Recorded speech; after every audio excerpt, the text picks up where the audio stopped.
The abuse was only towards Kinsleigh? The neglect was them all, but The neglect? the physical abuse was Kinsleigh. It wasn't about she didn't want her. She wanted to see Kinsleigh dead. That was her goal. As one grandmother is pleading for justice, another one is facing some new upgraded charges this morning. We're shining a spotlight on the tragic death of 5-year-old Kinsleigh Welty. Tammy Halsey, the maternal grandmother of Kinsleigh, is now facing 5 counts of child neglect and 1 count of failing to report child abuse or neglect, all in connection to Kinsleigh's death from malnutrition.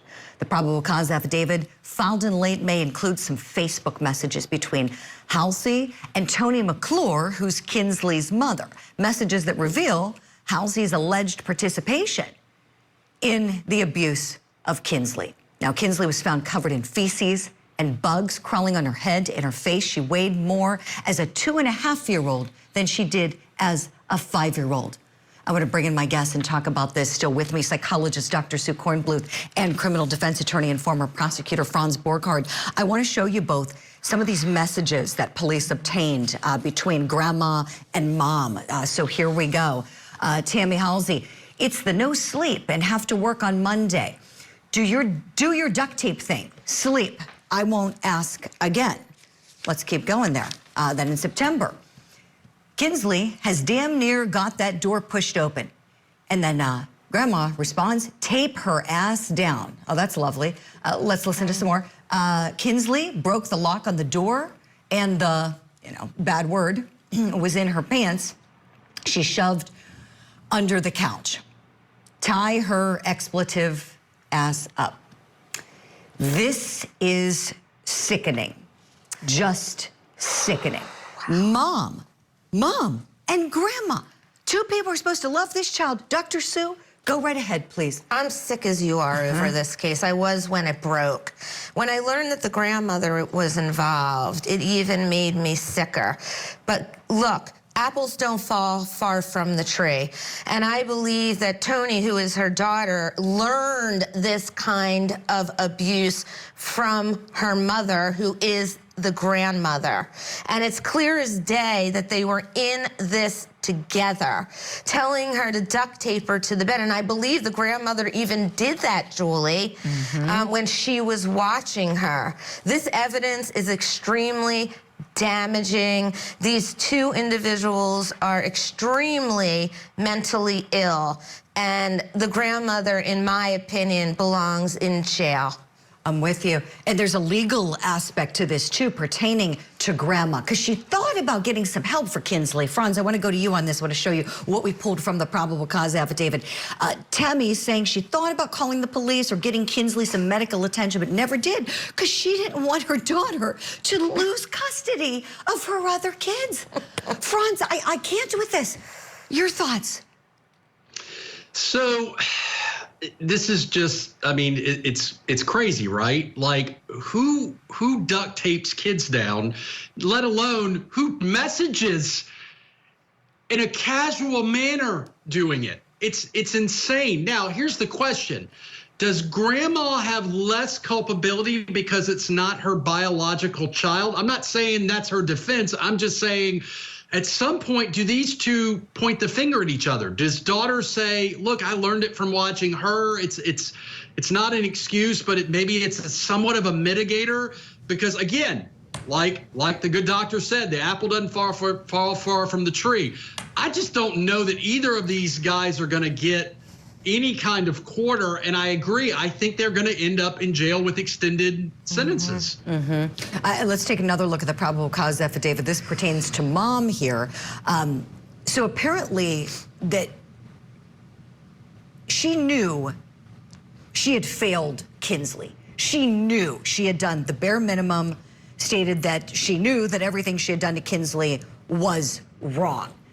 And Child Services was involved. This case was on their radar. And what stuns me perhaps the most about all this, they were at the house the day she died.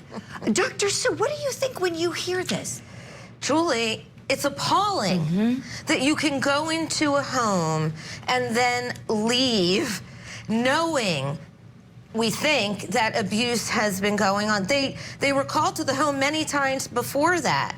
You know, and we keep hearing, right, that Department of Human Services is understaffed and underpaid. Pay them more. Right. But it's not an excuse for not doing your job and your due diligence to protect these children. It happens Preach. over and over and over again, and it can be prevented, I believe. Right. Oh, I'm with you, my friend. We have prosecuting attorney Ryan Mears, who's handling this case. He was kind enough to come on opening statements before. He's going to be on again on Friday, by the way. Let's take a look at what he told us back in April about DCS. In this particular case, unfortunately, this was a family that was not a stranger to DCS, who had multiple interactions with DCS. It wasn't just the day that she passed away. There were numerous other opportunities where people could have seen and really been able to take a look at the condition that Kinsleigh was in. I think the thing that stands out to us is this is something that happened over a prolonged period of time. You don't die from malnourishment and dehydration overnight. This takes some time. And there were multiple intervention points where if people had seen the child, they would have very clearly been able to observe that she was suffering. Ryan Mears knows what's right here. And Franz, I want to go to you on that point. You've been a prosecuting attorney, and I think something that needs to be made clear. Just because prosecutors and DCS workers both work for the government and are employed by the government, the various counties, doesn't mean they're in agreement, on the same team. Often as a prosecutor, you feel like you are totally alone when you get a case like this, like Ryan has. Would you speak to that, please, Franz? Well, not only are they not on the same team, DCFS, Department of Child Services, can be prosecuted for negligence. Yep. Right. Great and point. in our look, hanging out on court TV like we do, we've seen people prosecuted for negligent-based homicides for not doing an obligation or a duty, or for doing something that should have been a duty.